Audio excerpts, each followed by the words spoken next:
अच्छा पद्धति कौन सी है? योग, आयुर्वेद और प्राकृतिक चिकित्सा ही एक ऐसी जीवन पद्धति है जो हमको बीमार नहीं पड़ने देती।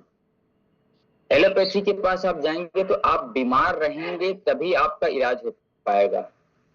ऐसी उनके पास कोई दवाई नहीं है कि आप पहले लें और आप स्वस्थ रहें। योग के पास आइएगा तो आपको स्वस्थ रखने की, बीमार है तो उसको बीमारी ठीक करेगा, और जिनको बीमारी नहीं है उनको बीमारी कभी नहीं होगा। यह उनका सिद्धांत है। रोगी व्यक्ति करेगा तो रोग ठीक होगा, जो स्वस्थ व्यक्ति है उसको वो रोग कभी नहीं होंगे। आयुर्वेद में भी कुछ नियम ऐसे हैं जिनका पालन करने से व्यक्ति कभी रोगी नहीं होगा। प्राकृतिक चिकित्सा भी ऐसी है कि पूरे, जैसे हम गाड़ी की सर्विसिंग कराते हैं, उसके ऑयल चेंज कराते हैं, कल पुर्जे ढीले रहते हैं उसको ठीक ठाक कराते हैं, वायरिंग फायरिंग ठीक कराते हैं, वैसे ही शरीर की भी हो ना, शरीर भी एक तो मशीन है ना, तो इसकी भी ओवर ऑयलिंग, ओवर ग्रीसिंग सब प्रकार के होने चाहिए। रोगी व्यक्ति अगर प्राकृतिक चिकित्सा, जिसको नेचुरोपैथी कहते हैं अंग्रेजी में, उससे उपचार कराए तो वह व्यक्ति हमेशा बीमारी से बचा रहेगा और स्वस्थ रहेगा। बीमार व्यक्ति है तो उसकी बीमारियां दूर होंगी। तो प्राकृतिक चिकित्सा एक ऐसी चिकित्सा पद्धति है जो प्रकृति में शरीर को स्वयं स्वस्थ करने की अद्भुत क्षमता है हमारे पास। हम अपने आप से अपने रोगों का समूल नाश कर सकते हैं। सिर्फ रोगों का उपचार नहीं, इससे शरीर, मन और आत्मा का संतुलन स्थापित होता है। तीनों चीजों का, शरीर, मन और आत्मा, तीन चीजों का। तो प्राकृतिक चिकित्सा बहुत ही अच्छी चिकित्सा पद्धति है, इसका उपचार हमें करना चाहिए। मूल सिद्धांत क्या है प्राकृतिक चिकित्सा के? तो प्राकृतिक चिकित्सा के मूल सिद्धांत हैं, प्रकृति ही सर्वोत्तम डॉक्टर है, चिकित्सक है। शरीर में स्वयं रोगों को ठीक करने की शक्ति, वाइटल फोर्स होती है, इसी को जागृत करता है प्राकृतिक चिकित्सा। रोग का कारण दूर करना। रोग केवल लक्षण नहीं है, कब्ज है, गलत खान पान है, तनाव है, प्रदूषण है, अनियमित जीवन शैली है, आदि कारणों से रोग होता है, तो इनको दूर करना। तीसरा है शरीर की शुद्धि करता है, डिटॉक्सिफिकेशन कहते हैं। शरीर में संचित विजातीय द्रव, टॉक्सिन को दूर करके रोगों को ठीक करता है। संपूर्ण व्यक्ति का उपचार होता है, केवल शरीर ही नहीं बल्कि उसकी मन को भी ठीक किया जाता है, उसकी भावनाओं को भी ठीक किया जाता है, उसके जीवन शैली को भी ठीक किया जाता है। तो रोगों से बचने के लिए सर्वोत्तम जो उपचार पद्धति है हमारी, वो है प्राकृतिक चिकित्सा। इसका हमें अनुपालन करना चाहिए। जहां पे भी शिविर लगे उसका हमें लाभ लेना चाहिए। सही दिनचर्या सिखाया जाता है, योग व्यायाम सिखाया जाता है, संतुलित आहार कैसे लिया जाता है रोग के अनुसार वो बताया जाता है। पंच महाभूतों के आधार पर चिकित्सा होती है। पृथ्वी, जल, वायु, अग्नि, आकाश, इन तत्वों को बैलेंस किया जाता है और इससे उपचार होता है। उपवास कराया जाता है इसमें, फास्टिंग। उपवास से पाचन तंत्र को विश्राम मिलता है और शरीर की सफाई होती है। हम जब भोजन करते रहते हैं तो वो पाचन को करने में रहता है, पाचन करने में लगा रहता है वो शक्ति जो है। लेकिन जब हम भोजन छोड़ करके उसको रिलैक्स देते हैं तो वो जो पाचन में जो लगने वाली शक्ति है वह रोगों को ठीक करने के लिए काम करती है, क्योंकि उसके पास कोई काम नहीं, पाचन नहीं है तो दूसरे अंग में जाएगा। हाँ, यहाँ ठीक नहीं है तो यहाँ ठीक करेगा, इधर ठीक नहीं है तो इधर ठीक करेगा। शक्ति तो है, शक्ति पचा रही है और शक्ति रोगों को ठीक कर रही है। जल से उपवास किया जाता है, तो जल दे करके, या नींबू पानी से उपवास किया जाता है, या फल का रस दे करके उपवास किया जाता है, या फलाहार करके। रोगी की शरीर की स्थिति को देख करके किया जाता है, जो जितना सह सकता है उतने। ऐसे नहीं कि सबको जल में रखा दिया जाए। जल में नहीं तो कोई नींबू पानी रहता, तो कोई फल कर लेकर फल के रस, या तो कोई फल लेकर के ऐसे रखा जाता है। इससे लाभ क्या होता है? मोटापा कम करता है, पाचन तंत्र को सुधारता है, रक्त को शुद्ध करता है, शरीर की रोग प्रतिरोधक क्षमता को बढ़ाता है। तो उपवास हमारे शास्त्र में शुरू से ही वर्णित है। आहार चिकित्सा के बारे में बताया जाता है इसमें। जैसा भोजन वैसा स्वास्थ्य, जैसा खावन वैसा होगा मन वाली बात है। ताजे फल लेना, हरी सब्जियां लेना, अंकुरित अनाज लेना, सलाद लेना, नारियल पानी आदि लेना। लाभ क्या होता है इससे? पाचन सुधरता है, कब्ज दूर होता है, शरीर को आवश्यक पोषक पोषक तत्व मिलते। शरीर कब्ज दूर हुआ मतलब कब्ज सारे रोगों की जननी है, तो सब रोगों को दूर करता है। जल चिकित्सा, जिसको हाइड्रोथेरेपी भी कहते हैं। जल चिकित्सा में कई प्रकार के होते हैं। ठंडी पट्टी दी जाती है, यहाँ पे सर पे लगाया जाता है, ये थायराइड के लिए गले पे लगाया जाता है, पेट पे लगाया जाता है। सिर की ठंडी पट्टी, पेट की ठंडी पट्टी, गले की ठंडी पट्टी। लाभ होता है बुखार, सिर दर्द, कब्ज और एसिडिटी में लाभ करता है। गर्म पट्टी का भी उपयोग किया जाता है, दर्द और सूजन में उपयोगी होता है यह। हिप बाथ, हिप बाथ मतलब होता है कटी स्नान, कमर तक के भाग को संघाव तक का आपका शरीर पानी के स्पर्श में रहेगा, बाकी शरीर ऊपर रहेगा, शरीर से पानी से बाहर, और इस स्नान को लिया जाता है। इससे क्या होता है? ये भी दो प्रकार के होते हैं, ठंडे और गर्म। कब्ज को ठीक करता है, पेट के रोग को ठीक करता है, मूत्र रोग को ठीक करता है, और पीरियड्स आदि के रोगों को ठीक करता है। पीसीओडी, पीसीओएस को भी यह ठीक करता है। मेरुदंड स्नान, स्पाइनल कोड जो हमारी होती है वहां पे पानी गिराया जाता है, वहां को स्नान कराया जाता है, जिसको स्पाइनल बाथ कहते हैं। इससे रीढ़ की नसों को शांति मिलती है, जो मस्तिष्क को भी शांति प्रदान करता है। और मस्तिष्क शांत है तो व्यक्ति हर चीज अच्छे से कर सकता है। एनिमा दिया जाता है, बड़ी आंत की सफाई होती है, पीछे एनएस भाग से करके एक पॉट से पानी दिया जाता है, जो पूरे आंतों को सफाई करता है। मिट्टी चिकित्सा होती है इसमें, मड थेरेपी जिसको कहते हैं। मिट्टी शरीर की गर्मी और विषाक्त पदार्थों को अवशोषित करता है। आंखों पे मिट्टी पट्टी लगाई जाती है, पेट पे मिट्टी पट्टी लगाई जाती है, मिट्टी का स्नान किया जाता है। पूरी मिट्टी को हम शरीर पे ऐसे लेपन करके उसका अभ्यास, पूरे मड थेरेपी से पूरे रोगाणु, जीवाणु, विषाणु जितने सब, ये भी कब्ज को ठीक करता है, उच्च रक्तचाप को ठीक करता है, त्वचा के रोग हैं उसको ठीक करता है, आंखों की जो थकावट है, आंखों में मिट्टी पट्टी लगती है तो इतना आराम से नींद आती है, इतना अच्छा लगता है, इतना हल्का लगता है, बहुत अच्छा होता है। सूर्य चिकित्सा, हिलियोथेरेपी जिसको कहते हैं, सूर्य की किरणों से उपचार होता है इसमें। रंगीन बोतल चिकित्सा पद्धति भी प्राकृतिक चिकित्सा पद्धति का ही एक भाग है।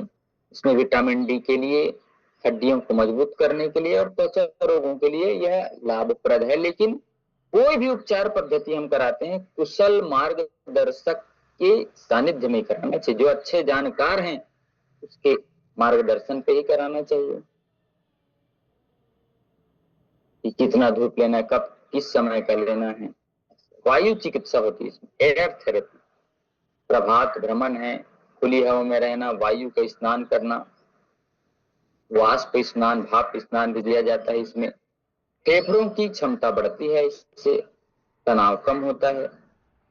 आकाश चिकित्सा, स्पेस थेरेपी जो आपको बताया गया था ना, स्पेस मतलब खाली जगह, खाली जगह मतलब उपवास करना, ध्यान करना, ध्यान से मस्तिष्क को खाली करना, मौन साधना, मौन साधने से विचार की शक्ति और बढ़ती है और ताकत मिलता है, क्योंकि बोलने से ज्यादा एनर्जी लॉस होती है। आप बोलते रहे दिन भर, एक आध दिन 3 घंटा लगातार जबरदस्ती बोल के देखिए आपकी ताकत कितनी कम हो जाएगी। तो हम जैसे शिक्षकों लोगों को मालूम है कि कितनी एनर्जी बोलने से वेस्ट होती है। मालिश चिकित्सा होती है इसमें, शरीर की सामान्य मालिश होती है, तेल मालिश होती है, सूखी मालिश होती है, पैरों की मालिश होती है, पूरे शरीर की मर्दनम गुणवर्धनम होती है। लाभ होता है, रक्त संचार बढ़ता है, मांसपेशियों को आराम मिलता है और तनाव तनाव जो है उसको कम करता है मालिश। इसके बाद हम आसन प्राणायाम आदि करते हैं, योग निद्रा आदि कराया जाता है। मधुमेह, उच्च रक्तचाप आदि सबके लिए ये लाभकारी होता है। एक्यूप्रेशर विशेष अंगों के लिए, थायराइड, आंखों, गले सबके लिए दी जाती है। रंग चिकित्सा इसमें किया जाता है। वोमन कराया जाता है, वोमन धोती। वोमन मतलब होता है उल्टी करा करके, आपको पानी पिला करके उल्टी कराया जाएगा। जो आपके पित्त आदि बढ़े हुए सब निकल जाएंगे। कुंजल क्रिया जिसको कहते हैं। 1-1.5 लीटर पानी लीजिएगा, हल्का कुनकुना करके नमक डाल करके तो पीजिएगा जितना जल्दी, तुरंत, और फिर 3 उंगली डाल करके ऐसे हलक में डाल करके सबको निकाल दीजिएगा। शंख प्रक्षालन होता है।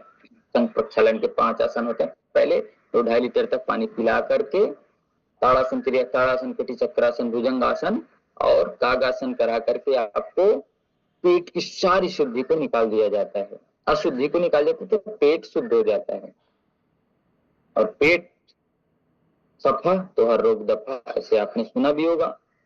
नेति क्रिया कराई जाती है। जल नेति से साइनस आदि की समस्या, सरदर्द आदि की समस्या दूर होती है। त्राटक, त्राटक से दिमाग बुद्धि का विकास होता है। तो ये सब विरेचन का भी दिया जाता है समय के अनुसार, उसको विशेषज्ञ बताते हैं। स्वेदन, भाप स्नान दिया जाता है। ठंडी गर्म पट्टी का सेक दिया जाता है। शरीर पे कहाँ पे ठंडी लगाना है, रोग के अनुसार इसकी चिकित्सा होती है। सारी चिकित्सा, मिट्टी स्थान, कौन से रोग में कौन सा दिया जाना चाहिए, इस पर होता है। एनिमा दी जाती है। एनिमा के बारे में आपको बताया था कि हमारे एनल भाग से पाइप जा करके पानी वहां से पॉट से छोड़ा जाता है, पाइप के माध्यम से, तो पूरे आंतों में घूमता है और चिपके हुए मल को निकाल करके बाहर करता है। चिपका हुआ मल ही हमारा सबसे बड़ा शत्रु है। वही सारे बीमारियों का कारण। वो सर्वाइकल करेगा, कंधे में दर्द करेगा, घुटने में दर्द करेगा, जंघाओं में दर्द करेगा। साइटिका आदि की समस्या कब्ज के कारण होती है। कब्ज के कारण सर के दर्द की समस्या होती है। तो कब्ज ना रहने दे, कब्ज सारे रोगों की जड़। फाइबर युक्त भोजन करें, यथासंभव चिकित्सक के देखरेख में उपवास करें तो बहुत ही अच्छा होगा। प्राकृतिक चिकित्सा के बहुत सारे और अन्य लाभ हैं। इससे क्या होता है, प्राकृतिक, हम प्रकृति से बने हुए ना, प्रकृति की शरीर में 5 तत्वों से बने हैं, तो 5 तत्वों से हमारा इलाज हो सकता है। इसमें करें। दवाओं पर निर्भरता कम होती है, क्योंकि इससे हमारी रोग प्रतिरोधक क्षमता बढ़ जाती है। शरीर की प्राकृतिक जो शक्ति है वो सक्रिय हो जाती है। प्राकृतिक जागरण होता है शरीर का। कम खर्चीला है और सरल पद्धति है। शारीरिक, मानसिक और आध्यात्मिक स्वास्थ्य में सुधार होता है। जीवन शैली संबंधी जैसे रोग हैं, मधुमेह है, मोटापा है, हाई बीपी है, उच्च रक्तचाप जिसको हम कहते हैं, वो सारे रोग ठीक होते हैं। तो बहुत ही अच्छी और सरल और निरापद यह उपचार पद्धति हमारी है। इस पद्धति को हमें अपनाना चाहिए। बहुत ही अच्छा लाभप्रद यह उपचार पद्धति। इसके लिए हमें जहां कहीं भी शिविर लगे जाना चाहिए। 8 जून से यहाँ 7 दिवसीय पूरा में लगने वाला है। जिनको भी उपचार लेना हो वो जाकर के संपर्क करके अपने पेट के रोग, डायबिटीज, बीपी आदि समस्या के लिए पूर्ण समर्पण के साथ आप 8 क्रमांक के यादव भवन में लग रही है, तो वहां जाकर के आप अपना इलाज, उपचार आदि करा सकते हैं। लेकिन समर्पण भाव जरूरी है। जब तक समर्पण आपके भीतर नहीं रहेगा तो आप इसका लाभ नहीं ले सकते। जीवन में स्वस्थ रहना है तो नियमों का पालन आपको जरूर करना पड़ेगा। नियम ही है जो व्यक्ति को महान बनाता है, नियम ही है जो व्यक्ति को अच्छा बनाता है। नियम से ही व्यक्ति सफल होता है, नियम से ही व्यक्ति व्यवस्थित होता है, नियम से व्यक्ति अनुशासित होता है। तो नियमों का पालन बहुत जरूरी है। प्राकृतिक चिकित्सा बहुत ही अच्छी चिकित्सा पद्धति है जो व्यक्ति को स्वस्थ रखने में, स्वस्थ व्यक्ति को स्वस्थ रखने में और बीमार व्यक्ति को निरोगी बनाने में कारगर है। तो हमें उपचार पद्धति की ओर आगे बढ़ना चाहिए, उपचार पद्धति को अपनाना चाहिए, इस उपचार पद्धति का अध्ययन करना चाहिए, इस उपचार पद्धति के बारे में जानना चाहिए और सफल कुशल शिक्षक के मार्गदर्शन पे ही इस पद्धति का लेना चाहिए कि जैसे हमको एनिमा लेने आगे हम खुद से ले रहे हैं, उसकी सावधानी हमको मालूम नहीं है तो गलत है। संग प्रक्षालन हम कर रहे हैं, अरे सबको नहीं करना है, वो चिकित्सक बताएंगे कि किसको करना है। आंत साफ होता है मतलब अल्सर वाले करेंगे तो और समस्या हो जाएगी। इसका ध्यान रख करके हमें विधि समय का ध्यान रख करके सारी चीजों का ध्यान रख करके ही हमें किसी भी व्यक्ति का उपचार कराना चाहिए। हमें खुद से ही डॉक्टर नहीं बन जाना चाहिए। हम खुद से डॉक्टर बन सकते हैं लेकिन कब, जब हम कुशल हमारे चिकित्सक हैं उनके मार्गदर्शक पे रहे तब। और एक बीमार व्यक्ति सफल डॉक्टर बन सकता है क्योंकि उसको रोगों के बारे में मालूम है कि रोग में कैसे होता है, कहाँ पे दर्द होता है, कैसे होता है। फिर वो अपने ऊपर हुए उपचार पद्धति को जानता है कि कौन कौन से चिकित्सा मेरे को दी गई है। एक रोगी भी अच्छा डॉक्टर बन सकता है, अच्छा विशेषज्ञ बन सकता है। तो प्राकृतिक चिकित्सा के बारे में अध्ययन करें, जाने, देखें, परखें, समझें और अपने शरीर के लिए उपचार पद्धति को अपनाएं। इन सभी शुभकामनाओं के साथ आप सभी का दिन मंगलमय एवं कल्याणकारी हो। ओम शांति शांति शांति। चलिएगा शांति पाठ। ओम भव शांति अंतरिक्ष शांति पृथ्वी शांति रापा शांतिरोषधय शांति वनस्पतय शांति विश्वे देवा शांति ब्रह्म शांति सर्वगुण शांति शांतिरेव शांति श्यामा शांतिरेधि। ओम पूर्णमदः पूर्णमिदं पूर्णात् पूर्णमुदच्यते पूर्णस्य पूर्णमादाय पूर्णमेवावशिष्यते। ओम शांति शांति शांति। सर्वारिष्टु शांतिर्भवतु।